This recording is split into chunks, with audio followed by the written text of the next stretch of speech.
انما الصدقات للفقراء، بے شک صدقات فقراء کے لیے ہیں، والمساکین اور مساکین کے لیے، والعاملین علیہا اور وہ جو اس پر کام کرنے والے ہیں، والمؤلفۃ اور وہ جو، ال یہاں الذی کے معنوں میں ہے، اور وہ جو جوڑے گئے، قلوبہم ان کے دل، یا ملائے گئے ان کے دل، وفی الرقابی اور گردنوں میں یعنی گردنیں چھڑانے میں، والغارمین اور مقروض لوگوں کے لیے، وفی سبیل اللہ اور اللہ کے راستے میں، وابن السبیل اور مسافر کے لیے، فریضۃ من اللہ مقرر کردہ قانون ہے اللہ کی طرف سے، واللہ علیم حکیم اور اللہ علم والا ہے، حکمت والا ہے۔ اس آیت میں صدقات کے مستحق لوگوں کے بارے میں بتایا جا رہا ہے، اور صدقات فرضی بھی ہوتے ہیں یا واجبی بھی ہوتے ہیں اور نفلی بھی ہوتے ہیں۔ تو یہاں فرض صدقات یعنی زکوٰۃ کی تقسیم کا اصول بتایا جا رہا ہے کہ زکوٰۃ کے مستحق کون کون ہیں۔ تو 8 مدات ہیں جن میں زکوٰۃ دی جا سکتی ہے۔ 4 کے ساتھ لام کا ذکر آیا ہے، للفقراء والمساکین والعاملین علیہا والمؤلفۃ قلوبہم، اور باقی 4 کے لیے فی کا لفظ آیا ہے، پھر رقاب اور الغارمین، یہ جو فی آیا ہے یہ آگے بھی اس کے اوپر اثر کر رہا ہے، وفی سبیل اللہ وابن السبیل۔ تو آئیے ہم دیکھتے ہیں کہ پھر ان سے مراد کون لوگ ہیں، کون مستحق ہیں زکوٰۃ کے۔ سب سے پہلے ہے انما الصدقات للفقراء، کہ یہ زکوٰتیں خیراتیں، صدقات کا ترجمہ میں خیراتیں کر رہی ہوں، اور خیراتوں سے مراد یہاں فرضی صدقہ ہے۔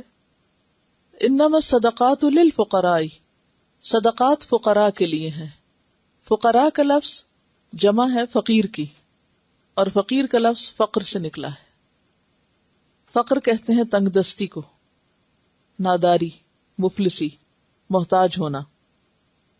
فقرہ ریڑھ کی ہڈی کا منکا، اس کی جمع فقار ہوتی ہے، اور فقرہ کہتے ہیں ریڑھ کی ہڈی کو۔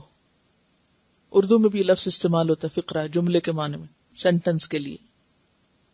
تو فقر کہتے ہیں کمر کی ہڈی توڑنے والی چیز، یعنی انسان کی کمر پہ ایسا بوجھ لد جائے جس سے کمر ٹوٹ جائے، کمر توڑ غربت، شدید غربت کے لیے لفظ استعمال ہوتا ہے۔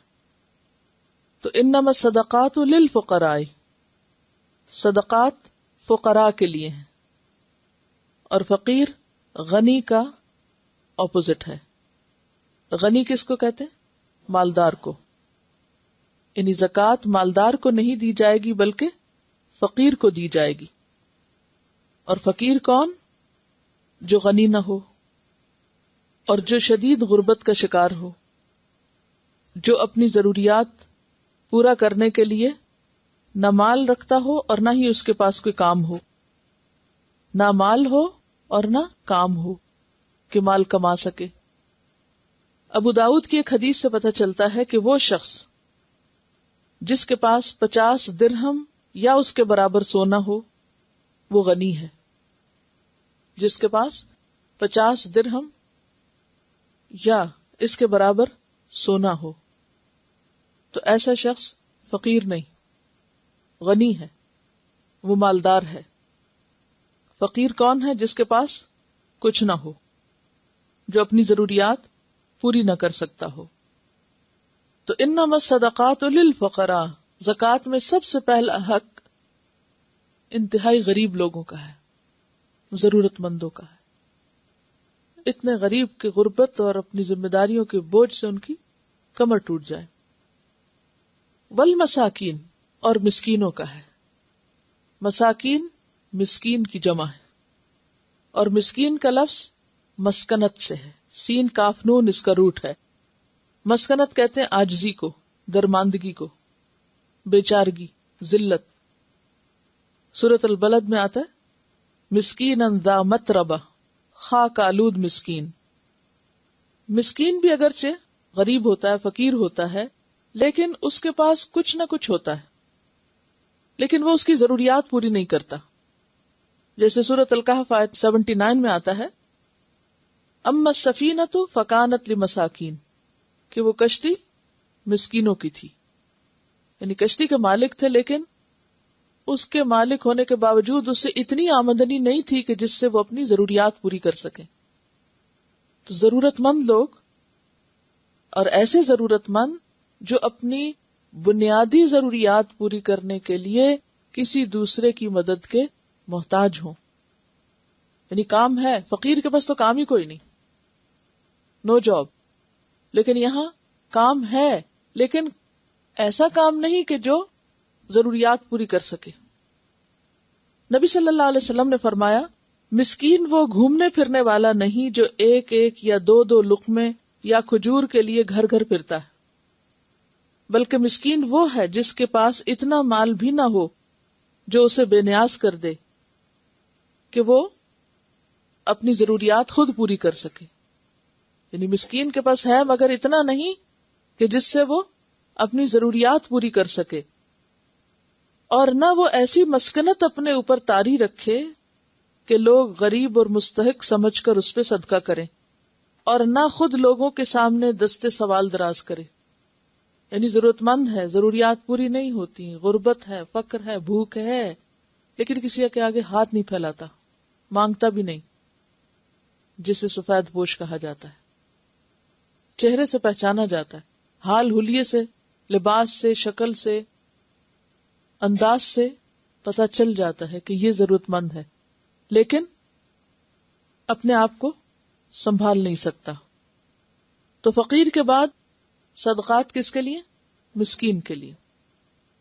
والعاملین علیہا، عاملین عامل کی جمع ہے، اور عامل کہتے ہیں کام کرنے والے کو، عامل عمل سے ہے. اور زکوٰۃ کا کام کرنے والوں کے لیے، علیہا اس پر یعنی جو زکوٰۃ یا صدقات کے نظام کو چلانے والے ہوں، بیت المال کے لیے کام کرنے والے ہوں، جو زکوٰۃ وصول کریں، جمع کریں، حفاظت کریں، تقسیم کریں، اس کو لکھیں پڑھیں، یعنی اس کی لکھت پڑھت کریں، اور انہیں باقاعدہ حکومت کی طرف سے مقرر کیا گیا ہو. یعنی اس سے مراد وہ شخص نہیں جو اپنے آپ اٹھ کے لوگوں کا مال جمع کر کے آدھا خود رکھ لے اپنی تنخواہ اور آدھا ضرورت مندوں کو پہنچائے.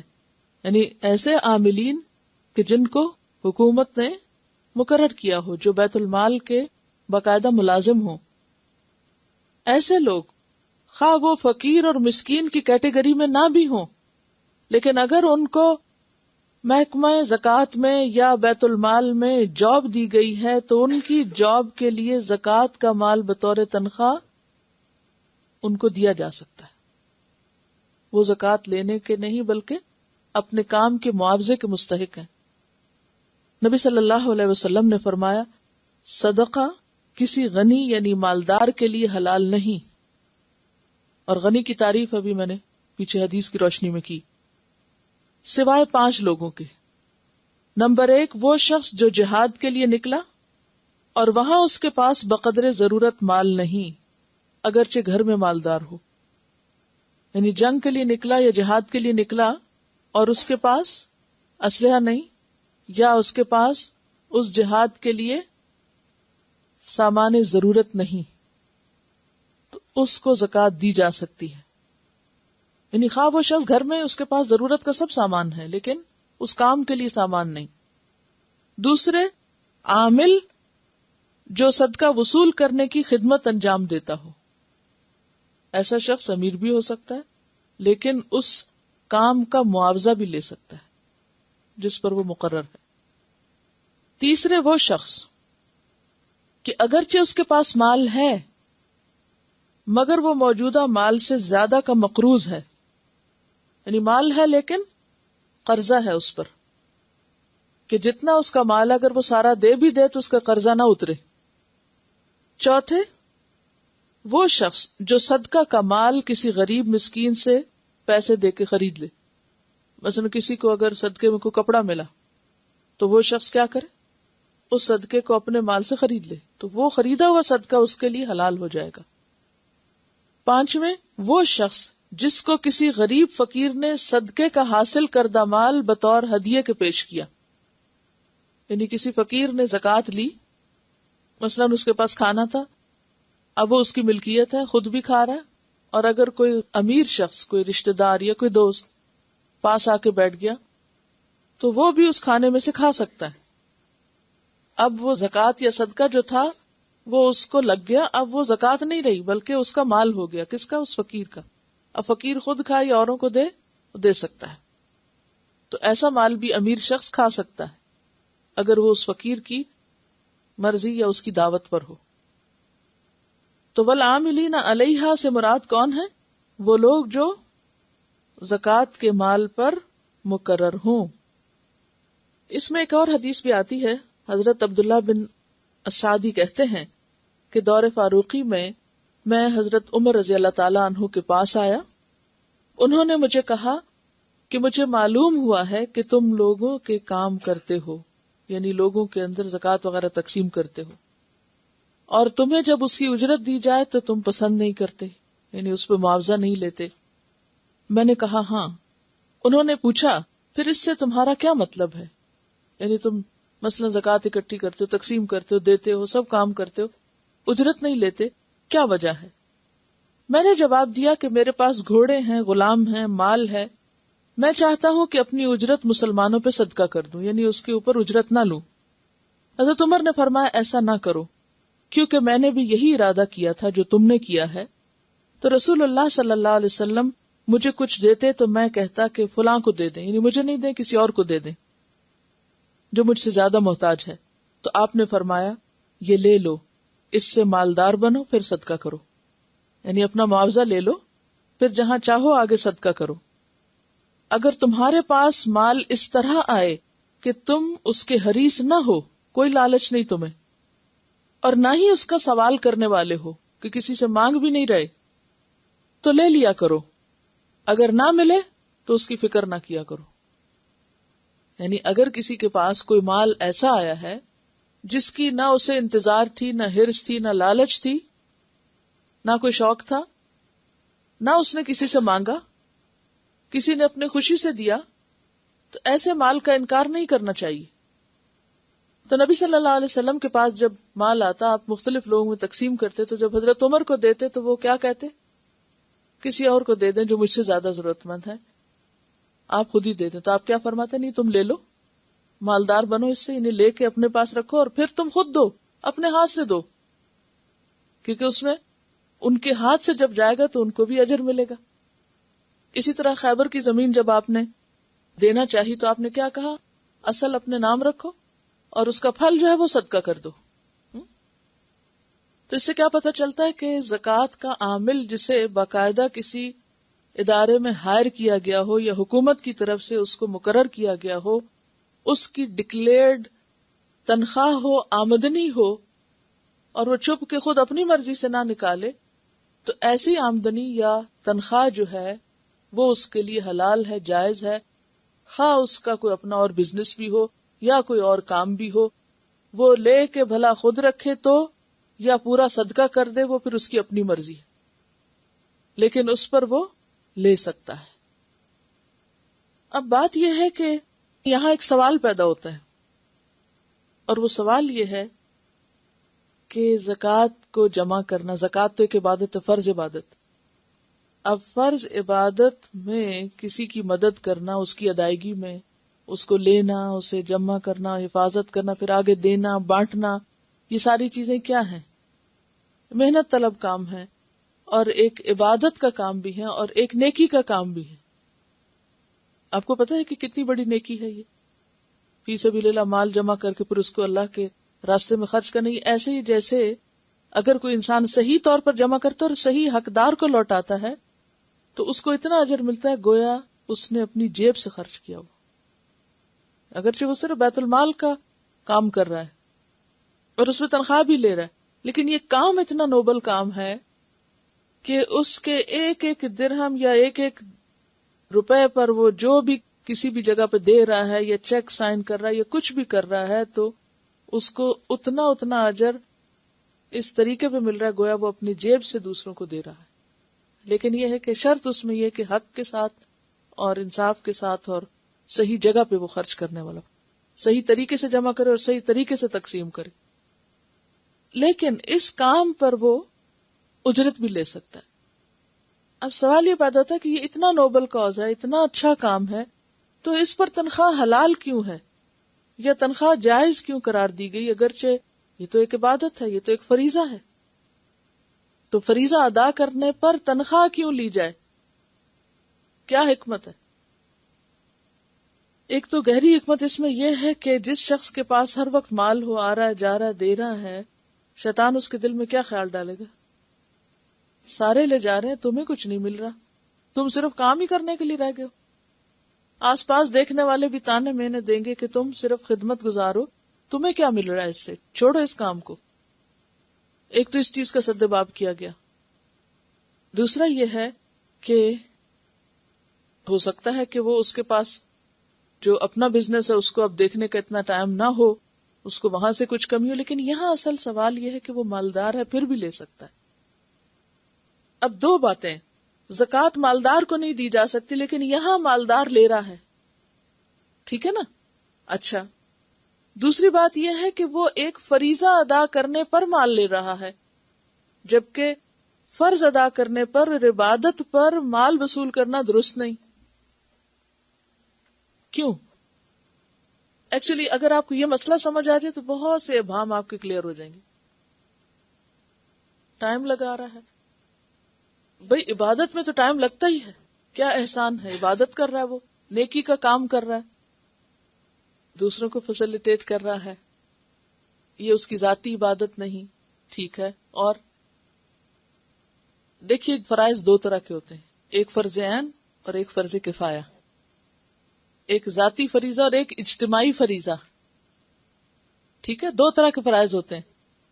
ایک ہے ہمارے ذاتی فرائض جیسے نماز، روزہ، حج، زکوٰۃ کا اپنے جیب سے دینا، یہ کیا ہے ہمارے اوپر؟ فرض عین، فرض عین ہے، یہ ذاتی فریضے ہیں. نماز پڑھ کے آپ کسی سے اجرت نہیں لے سکتے، روزہ رکھ کے اجرت نہیں لے سکتے، کیونکہ آپ نے اپنا فرض ادا کیا، کسی پہ احسان نہیں کیا. لیکن کچھ ہیں اجتماعی فریضے جو سب پہ فرض ہیں، کلیکٹیولی سب ذمہ دار ہیں، جس میں یہ بھی ہے زکوٰۃ کی تقسیم کا کام فریضہ ہے. لیکن یہ فرض کفایہ ہے. فرض کفایہ کون سا ہوتا ہے؟ جو سب پر فرض تو ہے، جو فرض کے درجے کا کام ہے، لیکن اگر کچھ لوگ اس میں سے کر دیں تو سب کا ادا ہو جائے گا، یعنی سب کا فرض ادا ہو جائے گا. اور اگر کوئی بھی نہ کرے تو سب کے سب گناہگار ہوں گے، سب کی پکڑ اور پوچھ ہوگی. اس کو کیا کہتے ہیں؟ فرض کفایہ. اور یہ فریضہ ہوتا ہے اجتماعی کاموں میں، ٹھیک ہے. اب آپ اس اصول کو اگر سامنے رکھیں تو پھر آپ دیکھیں گے کہ مثلاً اگر کوئی شخص کسی مسجد میں امام ہے، وہ اپنی نماز بھی پڑھ رہا ہے جو کہ اس کو پڑھنی ہے، لیکن ساتھ اوروں کو بھی پڑھا رہا ہے. اب اس کو آپ تنخواہ دے رہے ہیں تو اس کے لیے حرام ہے یا حلال ہے؟ حلال ہے. اب شکر آپ نے حلال کا، ورنہ تو اکثر لوگ اس کو حرام ہی قرار دیتے رہتے ہیں. نہیں، یہ سوال نہیں کھائے پیے گا کہاں، وہ کچھ اور بھی کر سکتا ہے ساتھ، اور کرتے ہیں بہت سے لوگ. لیکن اس کام پر اس کو اجرت دینا جائز ہے یا نہیں، اور اس کا لینا جائز ہے یا نہیں، سوال یہ ہے. اس سے نہیں غرض کہ وہ غریب ہے کہ امیر ہے، کہ وہ پھر اور کیا کرے، پھر کون کرے گا، یہ بات نہیں ہے. بات اصول کی ہے. اور اصول کیا ہے کہ جو بھی کام فرض کفایہ ہے، فرض کفایہ، اگر ان کے اوپر اجرت لی جائے تو وہ حرام میں نہیں آتی، اس کا جواز موجود ہے، وہ ایک اجتماعی خدمت ہے. اور اگر اس کو آپ حرام کر دیں گے نا تو پھر ہو سکتا ہے کہ ایک وقت ایسا جب کوئی بھی آگے نہ بڑھے اور سب کے سب اس پہ پکڑے جائیں، سب کی پکڑ ہوگی نا. اسی طرح دینی تعلیم ہے تو دینی تعلیم پر اگر کوئی تنخواہ لے رہا ہے، کسی مدرسے میں پڑھا رہا ہے، کسی یونیورسٹی میں پڑھا رہا ہے، کسی یونیورسٹی میں اسلامیات پڑھا رہا ہے، اب اس کو باقاعدہ اتنی ہی تنخواہ ملتی ہے جتنی میتھمیٹکس پڑھانے والے کو مل رہی ہے، تو کیا ہم یہ کہیں گے کہ وہ اللہ کا دین بیچ رہا ہے؟ نہیں، یہ کہیں گے وہ ایک فرض ادا کر رہا ہے جو آپ کا بھی تھا، جو آپ کو بھی کرنا چاہیے تھا، لیکن اگر آپ نہیں کر رہے اور آپ کے حصے میں وہ کر رہا ہے تو پھر اس کو ایکسٹرا کام کرنے پر آپ کے مقابلے میں اور آپ کے حصے کا کام کرنے پر بھی اجرت دی جا سکتی ہے. اور اسی لیے جو مختلف مدارس وغیرہ میں یا دینی اداروں میں لوگ تعلیم کا کام کرتے ہیں ان کی باقاعدہ تنخواہیں ہوتی ہیں، اور یہ آج سے نہیں شروع ہوئی، یہ حضرت عمر کے دور سے ہی شروع ہو گیا تھا سلسلہ کہ انہوں نے قرآن ٹیچرز کی باقاعدہ پے مقرر کی تھی. ہر 20 گھروں میں سے ایک گھر کو اسکول بنا دیا تھا، اور مختلف علاقوں میں، کیونکہ اتنی بڑی اسلامی سلطنت ہو گئی تھی، اگر اس وقت لوگوں کو دین نہ سکھایا جاتا اور لوگوں کے اندر یہ کام عام نہ کیا جاتا تو امام بخاری کہاں سے آتے اور امام مسلم کہاں سے آتے؟ اور یہ سارے آپ کے جو محدثین ہیں ان میں سے عرب کوئی نہیں سوائے امام مالک کے، کوئی عرب نہیں ہے. امام ابو حنیفہ بھی عرب نہیں ہے، اور باقی جو ہیں امام شافعی صرف مکہ سے ہیں. یعنی اگر آپ اسلام کی تاریخ پڑھیں تو عربوں کے مقابلے میں جو نان عربز تھے انہوں نے زیادہ خدمت کی ہے، علمی میدانوں میں بھی اور جگہوں پر بھی. تو ان تک نمبر 1 دین پہنچا، نمبر 2 دین کی تعلیم پہنچی. اور یہ تعلیم کس طرح پہنچی کہ لوگوں نے اس پہ اپنی عمریں لگائیں، اپنے گھر بار چھوڑے. اور یہ سلسلہ خود نبی صلی اللہ علیہ وسلم کے دور میں شروع ہوا کہ جب لوگ وفد کی شکل میں مختلف علاقوں میں جا کے اسلام کی تعلیم تبلیغ کا کام کرتے تھے، تو اس وقت ابھی باقاعدہ اس طرح آرگنائز شکل میں نہیں تھا کہ اس کے اوپر تنخواہیں مقرر ہوتی. لیکن حضرت عمر کے دور میں باقاعدہ تنخواہ کے ساتھ ٹیچرز، پیڈ ٹیچرز مقرر کیے گئے، جو جنگلوں میں، بدوؤں کے پاس، صحراؤں میں، دور دراز علاقوں میں حکومت کی طرف سے بھیجے جاتے، ان کو تنخواہیں دی جاتی اور وہاں وہ تعلیم و تدریس کا کام کیا کرتے تھے. اور اس سے اتنی خیر پھیلی کہ نان عربز کی اکثریت جو تھی وہ عربی بولنے والوں میں شامل ہو گئی اور آگے بڑھ کے اسلام کی خدمت کرنے والوں میں. آج یہ سلسلہ ختم ہو گیا.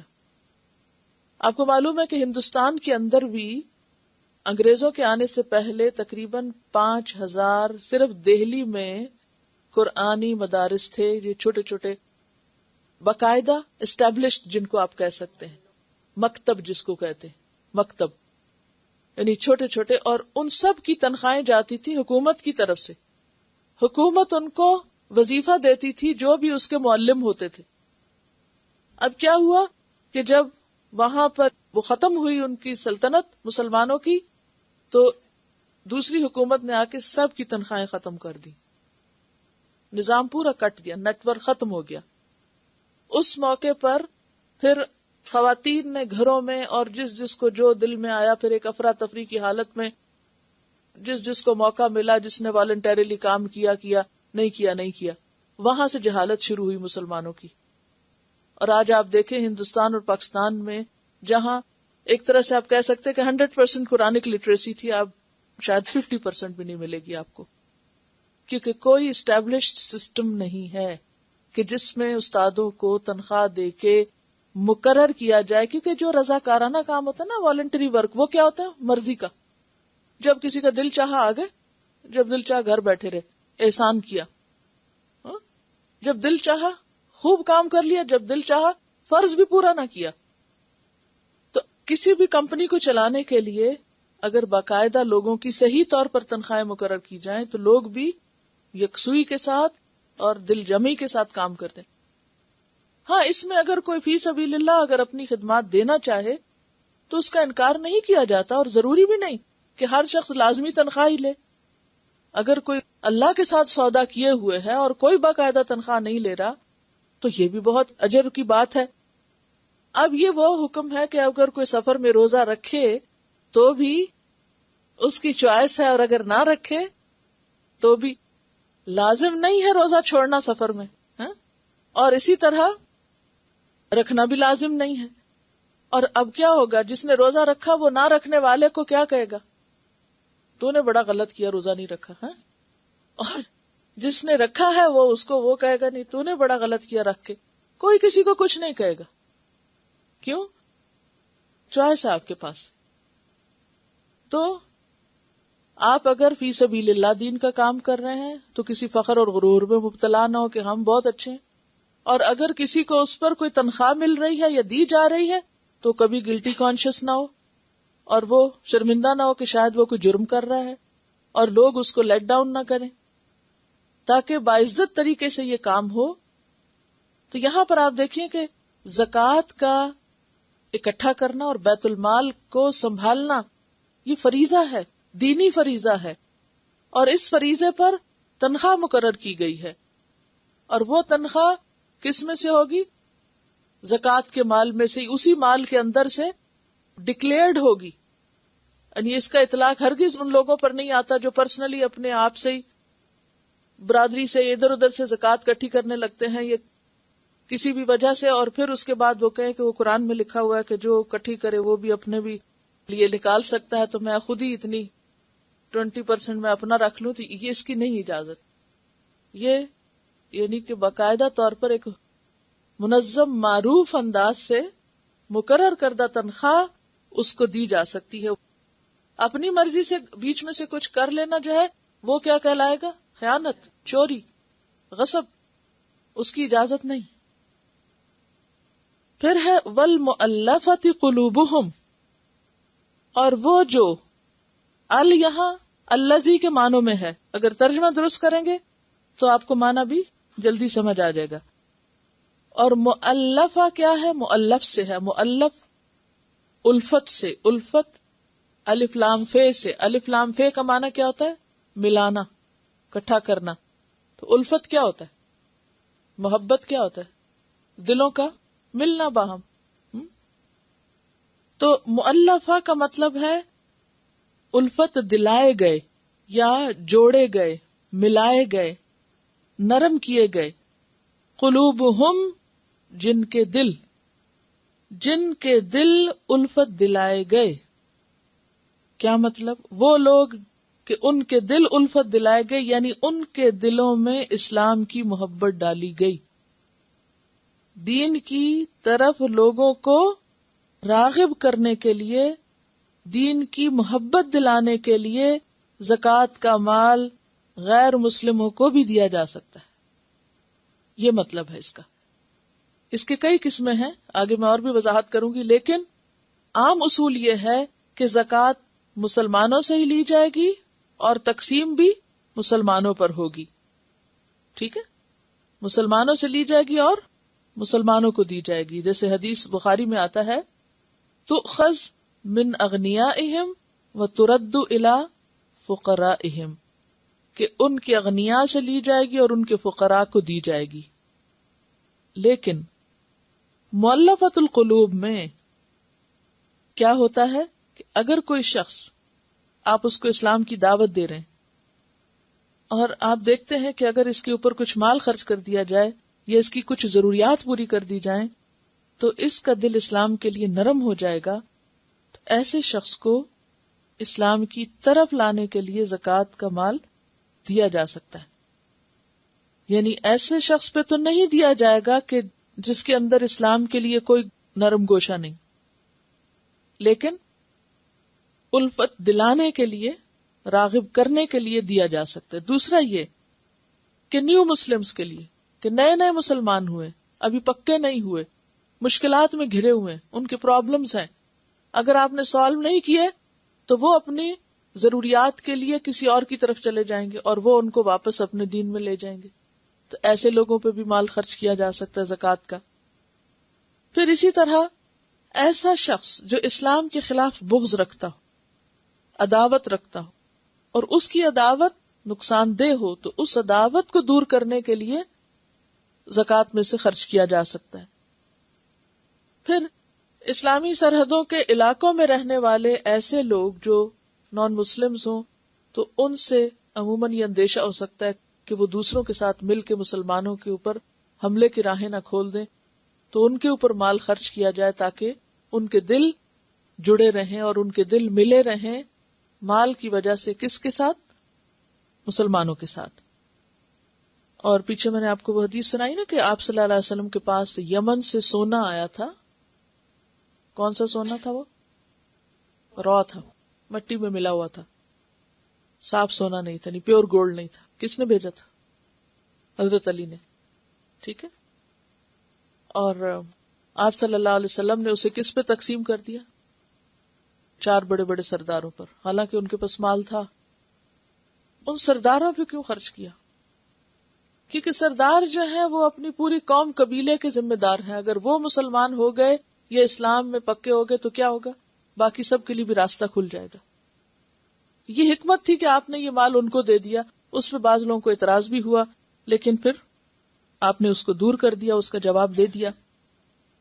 تو یہاں وَالْمُؤَلَّفَةِ قُلُوبُهُمْ، بعض علماء نے کہا کہ یہ بس آپ کے زمانے میں تھا، اس کے بعد یہ ختم ہو گیا، لیکن کوئی اس کی دلیل نہیں ہے کہ کیوں ختم ہو گیا. جب قرآن میں ایک چیز موجود ہے اور آئندہ قرآن جو ہے وہ قیامت تک کے لیے لوگوں کے لیے ہدایت کا ذریعہ ہے اور مسائل کو حل کرنے کا، تو اس لیے اگر آج بھی کہیں ایسی ضرورت پیش آتی ہے تو اس مد پہ خرچ کیا جا سکتا ہے. وفر رقاب، اور گردنوں میں، یعنی گردنیں چھڑانے میں. رقاب رقبہ سے، رقبہ گردن کو کہتے ہیں. اور گردن جو ہے اگر باقی رہے تو انسان باقی ہے، تو اس لیے رقاب بول کے غلام مراد لیے گئے ہیں جن کی گردنوں میں غلامی کا پھندا ہے، یعنی جانیں آزاد کرنا، غلام آزاد کرنے میں. وفر رقاب، اور غلام آزاد کرنا جو ہے یہ بہت بڑی نیکی ہے. ایک آدمی نبی اکرم صلی اللہ علیہ وسلم کے پاس آیا اور کہا کہ مجھے ایسا عمل بتائیے جو مجھے جنت سے قریب کر دے اور دوزخ سے دور کر دے. آپ نے فرمایا جان آزاد کر یا غلام کو نجات دے. اس نے کہا یہ تو دونوں ایک ہی طرح کے کام ہیں. آپ نے فرمایا نہیں، جان آزاد کرنا یہ ہے کہ تو اکیلا ایک پورے غلام کو خرید کے آزاد کر دے، اور غلام کو نجات دینا یہ ہے کہ اس نے اپنے مالک سے مکاتبت کر رکھی ہے اور تم اس کو مال دے کر چھڑوا دو. مکاتبت کا معنی آپ جانتے ہیں؟ لکھا پڑھی تو ہے، لیکن ہر لکھا پڑھی کو نہیں کہتے. ہوتا یہ ہے کہ اگر کوئی غلام اپنے مالک کے ساتھ ایک کانٹریکٹ سائن کر لے کہ میں آپ کو اتنا مال دوں گا جس کے بدلے آپ مجھے آزاد کریں. ایک تو نہیں کہ کوئی اور آپ کو آ کے آزاد کرے، ایک یہ کہ آپ اپنے لیے خود کچھ کریں. یہ مکاتبت میں مثلاً اس نے کہا کہ میں 50,000 آپ کو دوں گا، 25 اس نے دے دیے، لیکن 25 ابھی باقی ہے، تو کوئی اور آ کے اس کے 25 دے کے اس کو نجات دلا دے، تو یہ دوسری کیٹیگری ہے نجات دلانے والی. آپ نے فرمایا کہ غلام کو نجات دلانا یہ ہے کہ تو اس کی قیمت ادا کرنے میں مدد دے، اور جان آزاد کرنے میں کیا ہے کہ پوری قیمت دے، اور دوسری کیٹیگری میں مثلاً آدھی یا کچھ حصہ، مثلاً 2 لوگ مل کے غلام آزاد کرا دے، یہ بھی اسی میں آ جائے گا. آج کے دور میں اگرچہ غلام نہیں ہے، لیکن بعض بچے اغوا کر لیے جاتے ہیں. اغوا برائے تاوان آپ نے سنا ہوگا، یا پھر عورتیں اغوا کر لی جاتی ہیں. تو ایسے مواقع پر ان کو رہا کرانے کے لیے، چھڑانے کے لیے اس مد میں دیا جا سکتا ہے. والغارمین، اور غارمین، غارمین جمع ہے غارم کی، اور غارم کا لفظ نکلا ہے غرم سے، غین رے میم.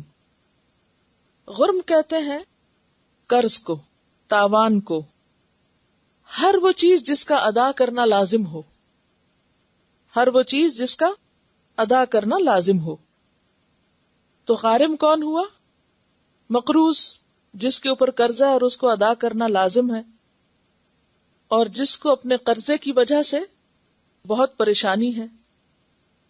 سوال یہ پیدا ہوتا ہے کہ قرضہ کس کام کے لیے لیا، یا کس قسم کا قرضہ؟ اس میں ذاتی قرضے آئیں گے، تجارتی قرضے نہیں. ٹھیک ہے نا؟ اب اگر ایک شخص بینک سے لون لے کے ایک فیکٹری لگائے ہوئے ہے، اور فیکٹری آئندہ چند سالوں کے بعد نفع دے گی، تو کوئی شخص اٹھ کے اپنی زکوٰۃ اسے جا دے کہ بھائی تم مقروض ہو، لہذا یہ میری زکوٰۃ تم لے لو، تو ایسے شخص کو آپ زکوٰۃ نہیں دیں گے. کس مقروض کو زکوٰۃ دی جائے گی؟ جو ذاتی ضروریات کو پورا نہ کر سکنے کی وجہ سے زیر بار آ جائے، قرضے کے بوجھ تلے دب جائے.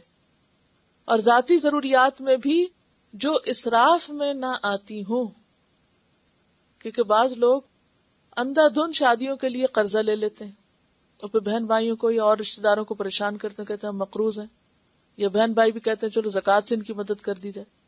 تو بلا ضرورت یا حرام کے کاموں میں استعمال کرنے والا، اور پھر عادی مقروض، کچھ لوگ عادی ہوتے ہیں قرضے لینے کے، ان کا ساری زندگی کا کام یہی ہوتا ہے ادھر سے لیا ادھر دیا، ادھر سے لے کے ادھر دیا، کوئی حقیقی ضرورت نہ بھی ہوئی تو محض عیش و عشرت کے لیے، لگژری کے کاموں کے لیے مقروض رہے. اور پھر فی زمانہ تو آپ دیکھیں کہ لوگ جان بوجھ کے مقروض رہنا پسند کرتے ہیں، تھرو کریڈٹ کارڈ، ہر چیز قرضے پہ. تو ایسے مقروضوں کے لیے بھی زکوٰۃ کا مال نہیں ہے.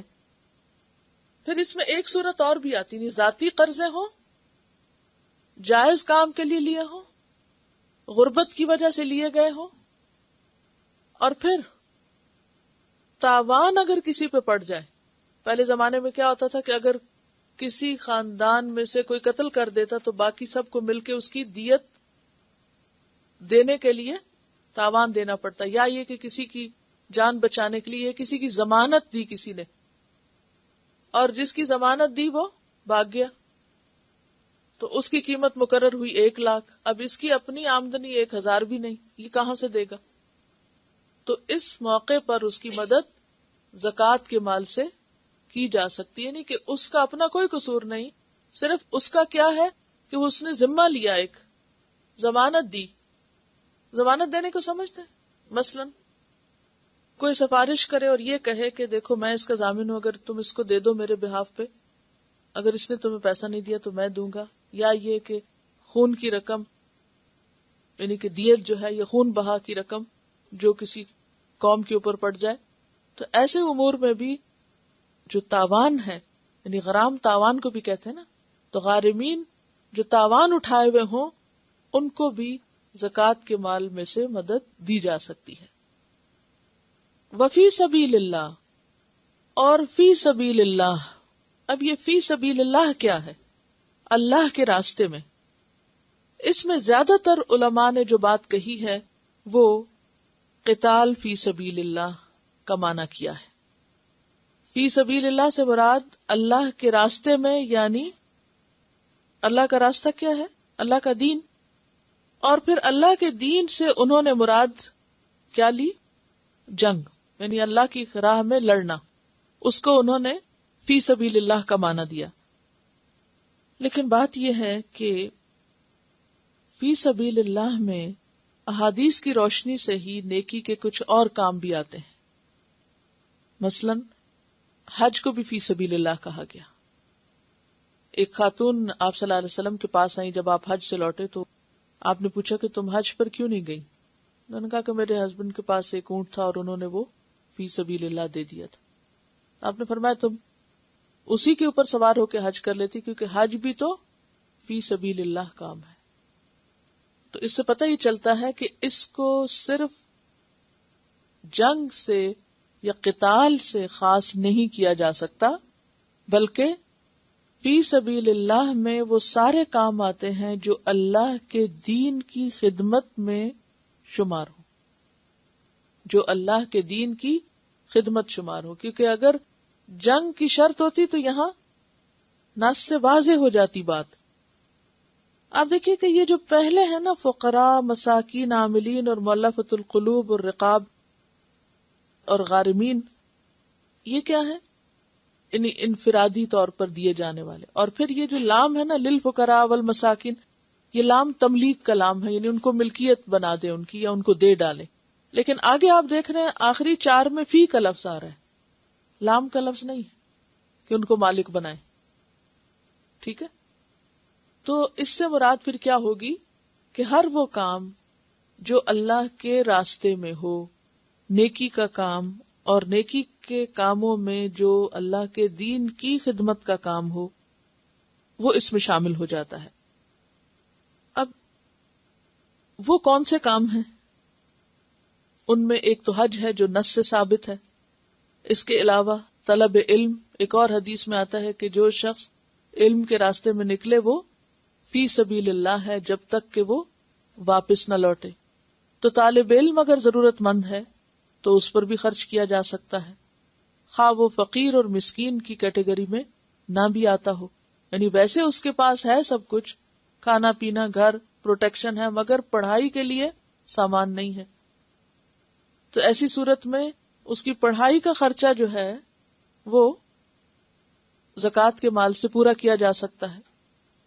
پھر اسی طرح آپ دیکھیں، یعنی بعض والدین ایسے ہوتے ہیں نا کہ جو مثلاً ان کا اپنا گھر بھی ہے، کھانا پینا بھی ہے، کپڑا بھی ہے، ضرورت پوری ہو رہی، لیکن اتنا نہیں ہے کہ جو آگے وہ بچوں کو پڑھانے میں یا خاص طور پر دین پڑھانے میں، کیونکہ جب دنیا پڑھانے کا معاملہ آتا ہے تو اس میں پھر بھی والدین سپورٹ کرتے ہیں، کیونکہ ریٹرن کا کچھ نہ کچھ چانس یا یقین ہوتا ہے.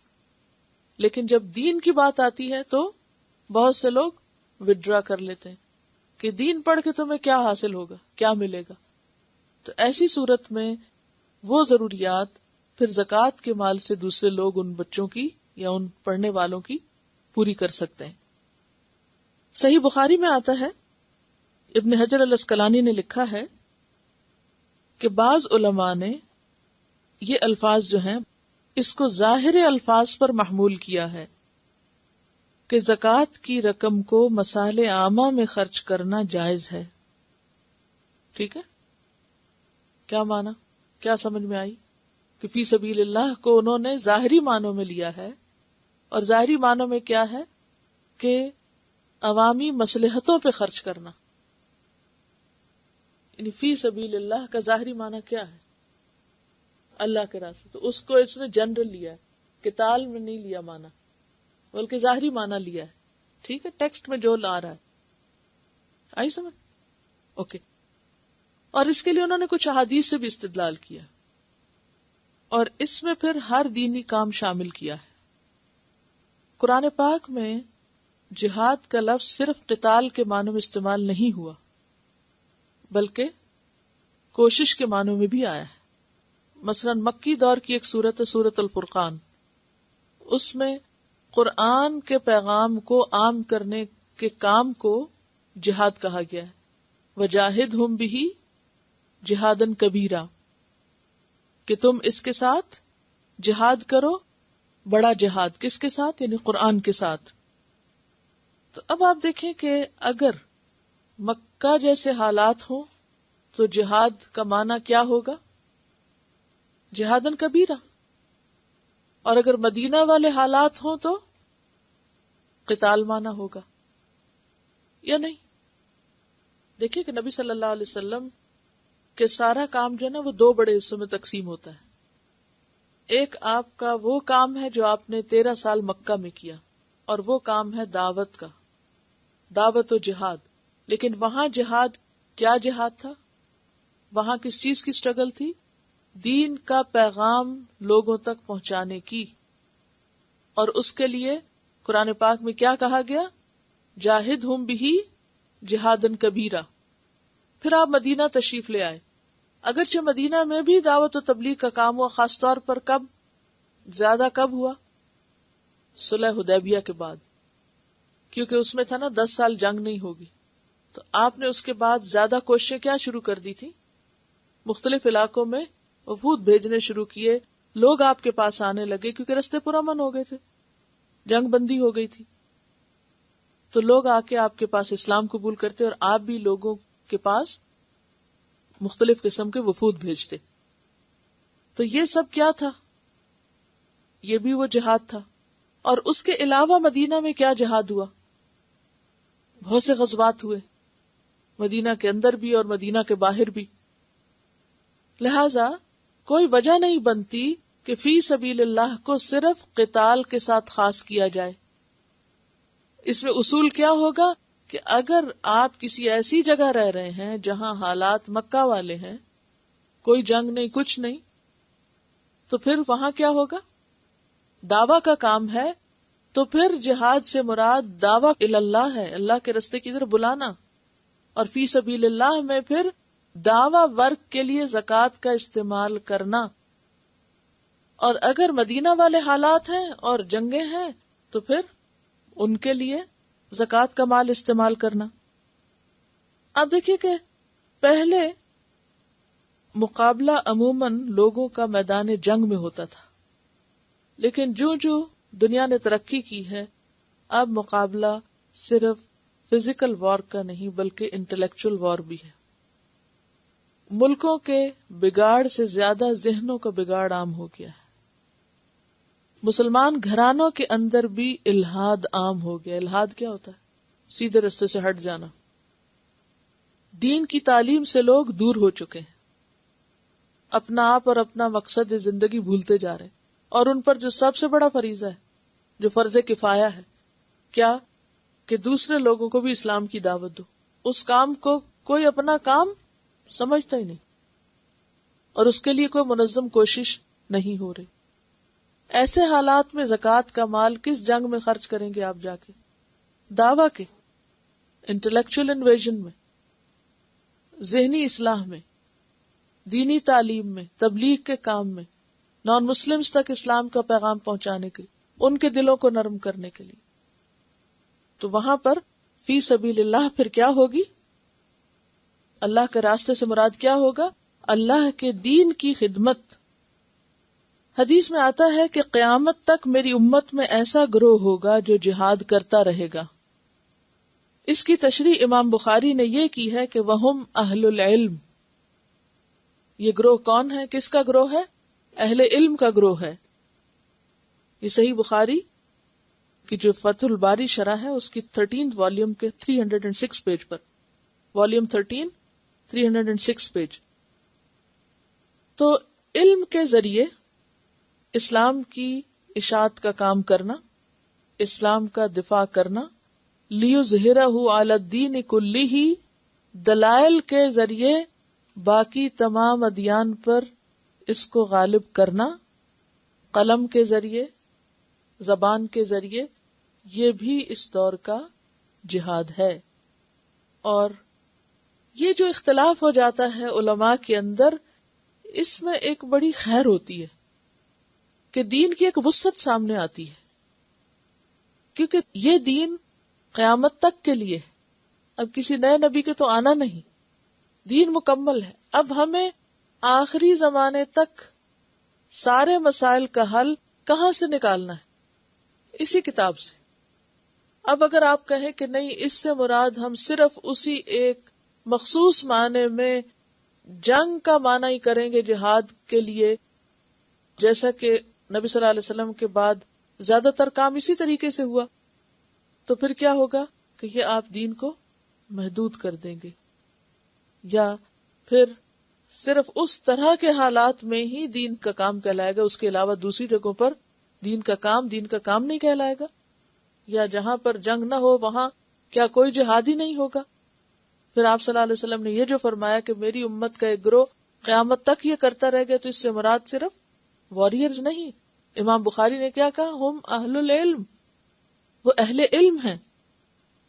تو گویا آج کے دور میں دعوی ورک، اسلام کی مشنری ضروریات، اسلام کی اشاعت، اسلام کے خلاف اعتراضات کے جواب، اسلام کو ایک غالب نظریے کی حیثیت سے پیش کرنا، یہ سارے وہ کام ہیں جن میں مال کی ضرورت ہے اور جس کو سپورٹ کرنے کی شدید ضرورت ہے. اور وہ ضرورت محض عام ڈونیشن سے پوری نہیں ہو سکتی، اس کے لیے زکوٰۃ کا مال بھی خرچ کیا جا سکتا ہے.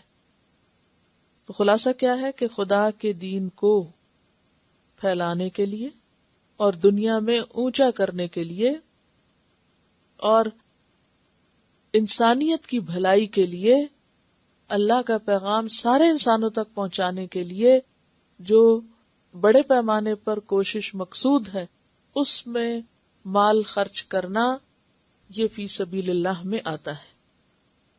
وابن السبیل، اور مسافر خواہ گھر میں مالدار ہو لیکن اگر سفر میں اس کے پاس مال ختم ہو جائے، اب مثلاً مسافر کا اپنے ملک میں ایک بہت بڑا گھر ہے، یا یہ ہے کہ اس کا اپنی جاب بھی ہے، لیکن اب وہ کسی اور جگہ پر آیا، بزنس کے لیے آیا یا کسی اور کام سے، اور وہاں اس کے پاس اپنا لایا ہوا مال ختم ہو گیا.